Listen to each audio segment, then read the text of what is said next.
Hello everyone, I'm Mr.Graveveil. Before we start, make sure to subscribe to the channel so you don't miss any videos like this. Now let's begin. I've always believed the best guests are the ones you never have to worry about. That's exactly how it started with him. An older gentleman, polite to a fault, with a glowing profile on Airbnb. Said he was a retired attorney traveling the country in his custom camper truck, staying at lakeside cabins to paint and unwind. His message was warm, even charming, offering to clean up after himself and asking permission to do some light woodworking as a hobby. I said yes, of course. He seemed harmless. More than that, thoughtful. During that first weekend, the cabin looked cleaner after he left than it ever had before. He didn't just tidy up. It felt like he respected the space. Like he cared. No noise, no trouble, and he left a glowing review praising the view of the lake. He used words like tranquil and untouched. I liked that. I loved that lake too. He came back. Again and again, over the course of 2 years, maybe 10 times. Always alone, always kind. Said he preferred to paint rather than use noisy tools. I never once saw him working, but I did see paint cans. His routine never changed. Slept during the day, quiet activity at night, gone by sunrise. I didn't question it. In a world full of loud, careless renters, he felt like a secret blessing. I even looked forward to his stays. Now I replay those early visits in my head like a bad dream I didn't realize I was having. Because nothing about him was ever random. He knew exactly what he was doing. It was a young woman who broke the illusion. She booked the cabin for a quiet solo weekend. Said she needed to unplug and recharge. She seemed happy when she arrived, respectful, friendly. I barely saw her. Just a wave from her car, and then silence. The next day, she knocked on my door, looking pale. I know this sounds weird, she said, avoiding eye contact, but last night I heard something. A clicking sound, like a camera shutter. I froze. There were no cameras in the cabin. None. I'd always prided myself on privacy, just locks on the windows and doors. We went down together, checked every inch of the place. No wires, no lenses, no sound. I reassured her, gave her some money back just to ease her nerves. She apologized, said maybe she'd been too tired or imagined it. But around 2 in the morning, she packed up and left. A week later, I saw her photo in the local paper. Reported missing. Last seen after checking out of my cabin. Her father told police she'd been acting strange. Said she felt watched even after she got home. She never showed up for work. They found her apartment empty, door forced open, signs of a struggle. That article, it shook me. I couldn't stop thinking about her or the sound she described. A clicking. Mechanical, precise. Not the kind of thing your brain invents when it's tired. I sat on the bench by the lake that morning, hot tea trembling in my hands. The water shimmered like always, beautiful and indifferent. But something in my chest changed that day. For the first time, I didn't feel at peace. I felt watched. It didn't stop with her. In the months that followed, more people vanished. A couple here, a solo traveler there, all from our quiet part of the state. I started paying attention more than I ever had before. I messaged other Airbnb hosts nearby, asking if they'd noticed anything strange. Most said no. A few hadn't even heard about the missing girl. I felt like I was slowly going mad, connecting dots no one else wanted to see. Then came Ava. She was part of a group of college kids who rented the cabin for a weekend of partying. Loud music, beer cans by the fire pit, laughter echoing through the woods. I didn't mind. Sometimes the silence here needs to be broken, just to remind us it's real. They arrived Friday night. By Saturday morning, one of them was screaming her name. Ava! I spilled tea on my lap when I heard it. A boy ran from the woods, eyes wide, voice cracking. His friend came out of the trees, covered in dirt. She's gone, he said. She was in the tent. Now she's not. They thought she got up to pee. But when she didn't come back, they searched the woods for hours. Her tent was a mess, blankets everywhere, open flap, signs of a struggle. The police came, took statements, searched the property. An officer walked into the lake with waders, parting the algae like curtains. They found nothing. No trace. One of the boys told me his cousin had gone missing just months earlier. Another college student. Another dorm left empty. That night I couldn't sleep. I kept thinking of that girl's voice, of the tent, of the woods swallowing her whole. And the worst part? The old man's truck was back in town. He came back like nothing had changed. No mention of the missing girl, no questions, no concern. Just checked in as usual, same smile, same truck, same quiet routine. But that night, I woke to the sound of his engine revving near the lake. I looked out the window and saw his truck stuck in the mud, wheels spinning, lights cutting through the trees. He was trying to drive around the shoreline. I ran outside, confused, heart pounding. I shouted, asked him what the hell he was doing. His response chilled me. "Mind your own business, old lady, before you take a swim yourself." Then he floored the gas, kicked up a wave of mud, and roared off down the driveway. A large canvas sack flew from the back of his truck, one of those thick industrial bags people use to collect wood shavings. It hit the ground like it had weight. I called the police. They came, asked questions, but since nothing was damaged and no one was hurt, they moved on. Their resources were focused on the disappearances. And I didn't fight them on it. I couldn't prove anything. But something had changed, not just in him but in all of us. That same week, another host in the group chat posted something that froze every one of us in place. I found a small wooden ornament in the rental, never seen it before. I pointed it out to the cops. They cracked it open. Inside was a hidden camera, embedded in a handmade bookend. The only reason she noticed was because it didn't match her decor. More messages poured in. "He stayed at my place too." Same description. Old man, painter, quiet. One photo stopped us cold. A birdhouse, aimed straight at a bedroom window. Another picture followed. Inside the birdhouse, hidden in the base, was a lens.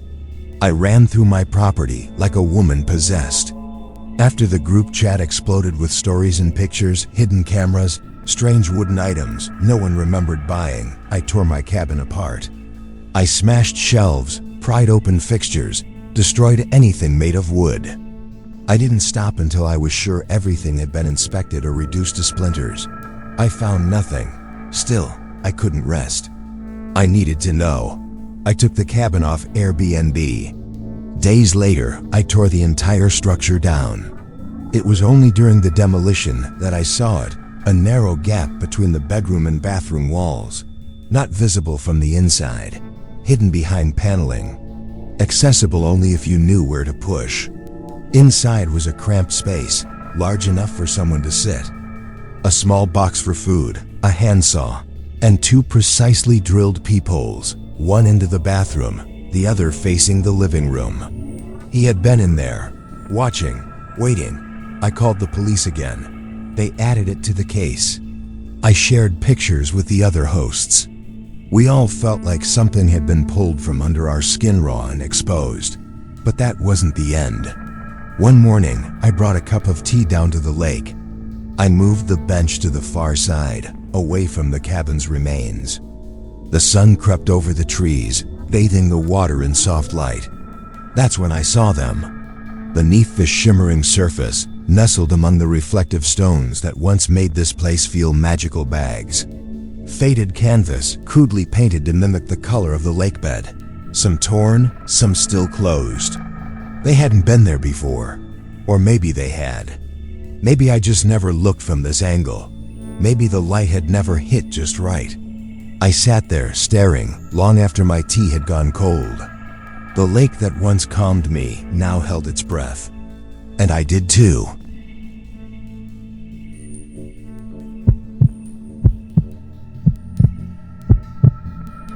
I clean Airbnbs for a living.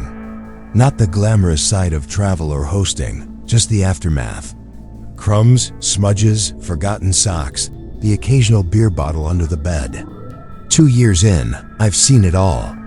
A few months ago, I quit working for a management company and started picking up clients on my own. Less money, more freedom. Most of my gigs come from Craigslist, now short, vague messages from owners too busy to clean up after strangers. One stood out. No greeting, no name. Just a message with an address, a payment amount, and a time. $125, noon. Tomorrow. I took it. Not unusual, just direct. Maybe colder than most, but I didn't care. I wasn't in it for conversation. I showed up the next day, expecting another mess to scrub. The house sat near the lake, old, peeling, and worn out. Curled shingles, paint flaking in strips. It perched on a hill overlooking Stillwater Lake, though I wouldn't realize that until I parked and looked back. I had other clients nearby, so it didn't seem out of place. But the moment I stepped inside, something was off. It wasn't dirty, it was immaculate. Too immaculate. Like no one had been there in weeks. Sheets untouched, pillows aligned, no crumbs in the sink, no dust on the shelves. Not even a smell. Just sterile silence. According to the note, the last guest had left only 2 hours earlier. Still, I did what I was paid to do. Vacuumed, wiped counters, changed the linens. In the kitchen, I noticed a door I hadn't clocked at first. A sticky note was taped to it in neat handwriting. Replace salt and water softener. It led to the basement. That's when the job changed. The door creaked open to a steep staircase that dropped into darkness. I hesitated. The sunlight from the kitchen barely reached the first few steps before vanishing into black. I started down, and just before turning back, I saw the door behind me slowly drift shut. No draft, no noise, just age. Loose hinges, that's all. Still, the sound chilled me. I'm not scared of basements. Not really. But walking into a stranger's dark, silent house alone, something about it pressed against my instincts. I moved quickly, reached the chain for the single bulb, and pulled.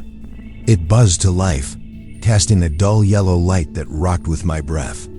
It looked like every other unfinished basement: concrete floors, exposed beams, cluttered shelves. The air hung heavy and damp. The softener sat in the corner beside the washer. Several salt bags were stacked nearby. The tank was bone dry-odd, given how recently the place was supposedly used. I filled it, brushing the thought aside. Then I noticed something under the stairs. At first, I thought it was a stain, a dark circle in the floor. But stepping closer, I saw it wasn't a mark at all. It was a hole. Rough-edged and deep, carved straight into the foundation. Like a well. No cover, no rope, just a jagged mouth that dropped into blackness. I picked up a pebble and dropped it. I waited. Nothing. Not a sound came back. My skin tightened with a cold that didn't come from the air.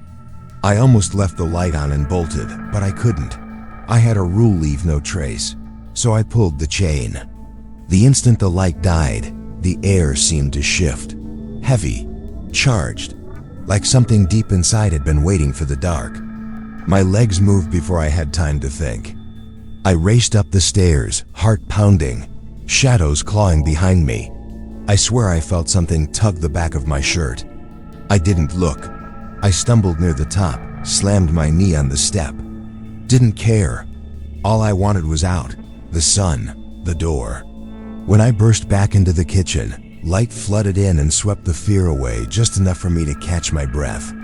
My heart was still racing, my knee throbbing. I felt stupid, embarrassed, but also shaken. Something was wrong in that place. Still, I finished the job. That was nearly a month ago. And I've gone back every day since. Every morning, I get the same message. No name, no greeting. Just the address, the rate, and the time. The house is always spotless. Too spotless. No dishes, no trash, no proof anyone ever stayed. But the note is always there, pinned to the basement door in that same neat handwriting. Replace salt in water softener. And I do. every time the tank is empty, and every time a new bag of salt is sitting by the wall. I stopped cleaning anything else. Now I just go straight to the basement, straight to the well. It's not curiosity anymore. It's something else, a pull, a presence that waits in silence.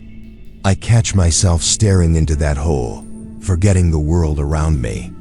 The sound of the pebble echoing back grows slower, deeper, or maybe there's something else down there between the echoes.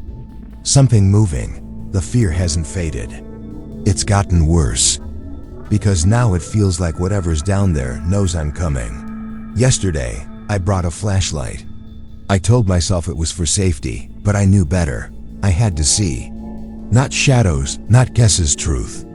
I needed to look directly into that pit and know what was really down there. I stood at the base of the stairs, hand on the light chain, flashlight ready. I took a breath and cut the bulb. The beam from my flashlight pierced the dark. At first, nothing, just the same black. But then something caught the light. A glimmer, faint, like whetstone reflecting. It grew, moved, twitched. Then I realized they weren't stones. They were eyes, dozens, maybe hundreds. All watching, all awake. I dropped the flashlight. It vanished into the hole. Panic took over. I spun in the dark, reaching until I hit the rail. I climbed as fast as my body would let me. The fifth step snapped. My leg plunged through rotten wood. Pain tore up my ankle, sharp and blinding. I screamed, pulled, kicked. My fingers tore into splinters. The smell filled the space rot, dirt, and something long dead. I kicked again. Then again. The third blow cracked it. I dragged myself up, hands trembling, body scraped.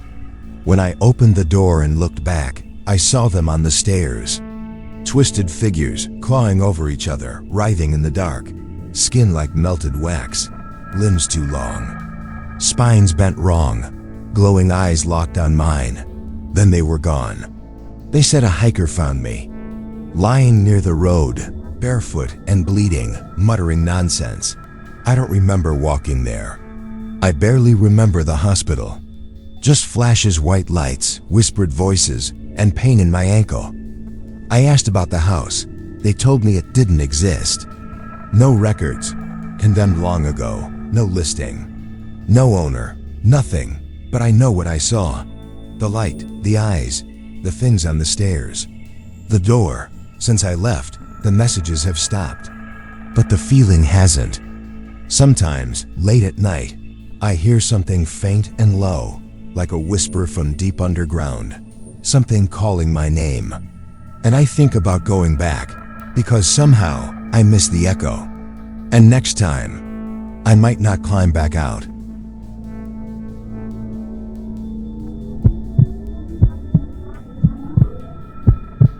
It was mid-November when the opportunity came up. A promising graphic design firm in Toronto called me for an in-person interview, followed by 2 days of training sessions. I live in Niagara, close enough for a day trip, but the back and forth would have been exhausting. I figured it made more sense to stay somewhere in the city for the 3 nights I'd be there. Hotels were absurdly expensive. I spent hours scrolling through booking sites at my boyfriend's place until he suggested trying Airbnb. That's when I found the listing. A modest apartment near the firm, available the exact dates I needed. $50 a night. It felt too good to be true. The listing had no reviews, but I didn't think much of it.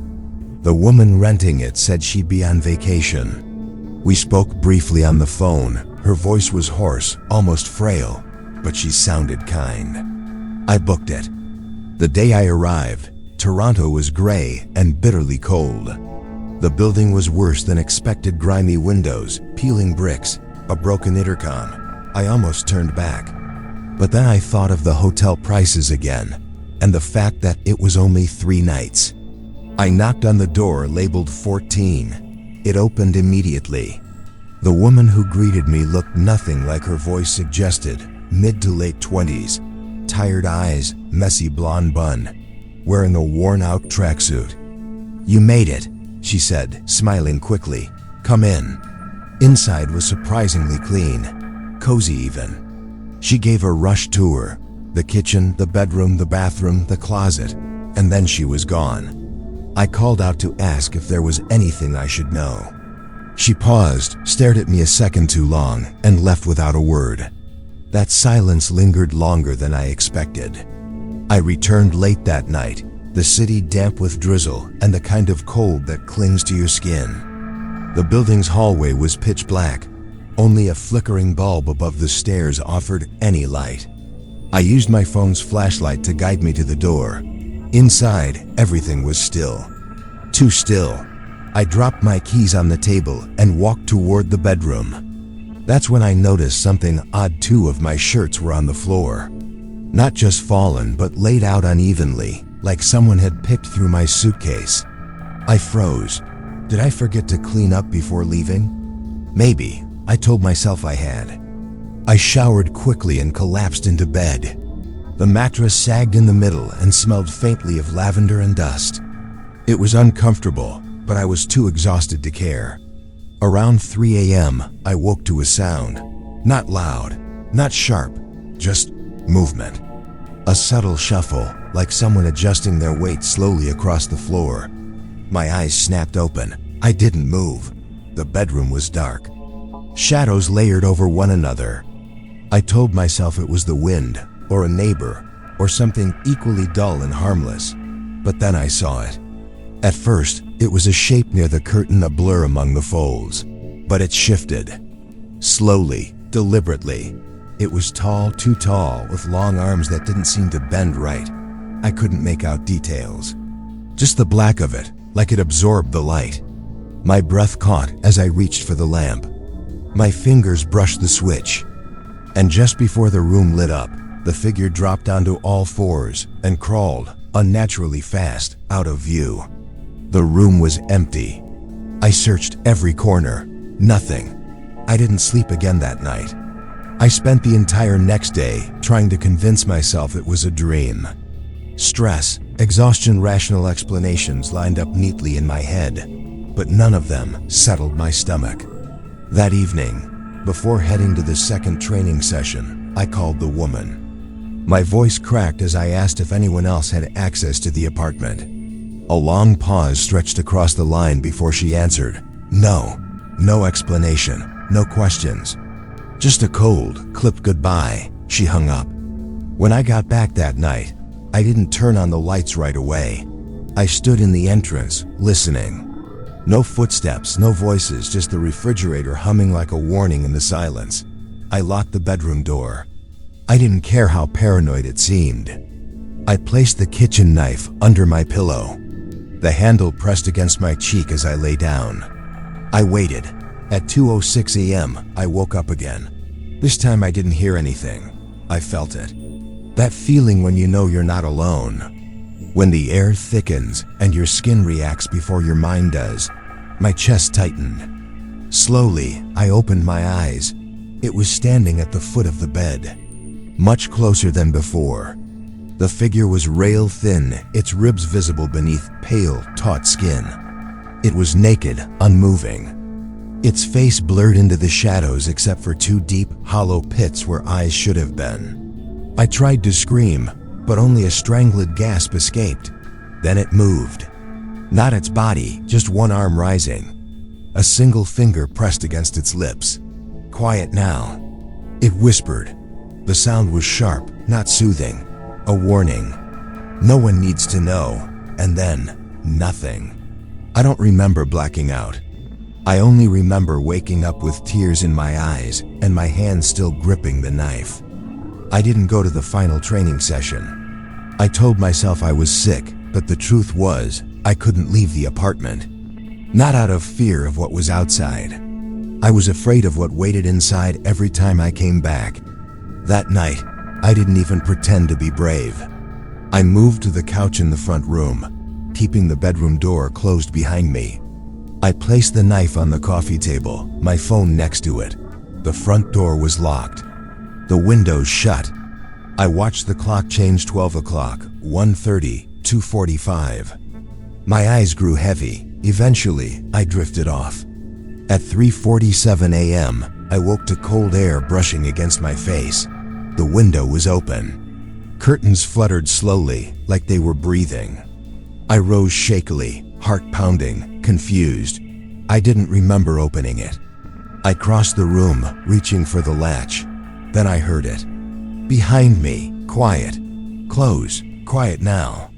The breath hit my ear before the sound reached my brain. I froze, eyes wide. I didn't turn around. Quiet now. No one needs to know. The voice was different this time, not tired, not raspy. It sounded pleased, almost playful. I turned. It was crouched beside the television, its limbs folded in a way that didn't make sense. Its head tilted like it was trying to understand me. Then it smiled. Even in the dark, I saw it. A wide, deliberate grin stretching across its face like it had just won something. I wanted to scream, to grab the knife, to run, but I couldn't move. I couldn't even blink. It stayed there watching for what felt like hours. Then it crawled slowly toward the window. It paused on the sill, looked back at me, and dropped into the dark outside. The moment the sky turned gray, I threw my things into my bag without folding or sorting. I barely touched the floor as I moved. My phone showed 6 missed calls to my boyfriend, no response. I opened the door, ready to bolt, and there she was, the host, standing right in front of me. She was early, her backpack still slung over one shoulder, keys in hand. Her face unreadable. "How was your stay?" she asked casually, like we were strangers meeting at a coffee shop. My mouth opened, but no words came out. "I need to leave," I finally managed. "My boyfriend isn't answering. I need to go." I stepped around her before she could say more. My boots hit the stairs fast. I didn't look back. Outside, the air was sharp. I could see my car through the lobby window. A few more steps and I'd be gone. "Why isn't he answering?" Her voice followed behind me, calm, curious. I didn't respond. "You told, didn't you?" I stopped cold. Her voice wasn't from the stairwell. It came from upstairs, from inside the apartment. I turned, but she was still by the door. I didn't wait. I sprinted to my car and drove without checking the mirrors. I just needed distance. Miles later, pulled over on the highway. I tried to make sense of what had happened. Was it real? Was I losing my mind? All I know is this: the smile still visits me in dreams. And sometimes, when I wake in the middle of the night, I swear I can still hear it. Quiet now. If you've ever gone through something similar, or know someone who has, leave a comment below. Sometimes, just telling it is already a way to protect yourself. And if this video made you think twice before letting your guard down, then it was already worth it. Here, we don't tell stories to entertain. We tell them to warn, because real fear doesn't jump scare you. It silences. It freezes. And if you want to keep hearing stories that might help keep you alive, subscribe. The next story could be yours.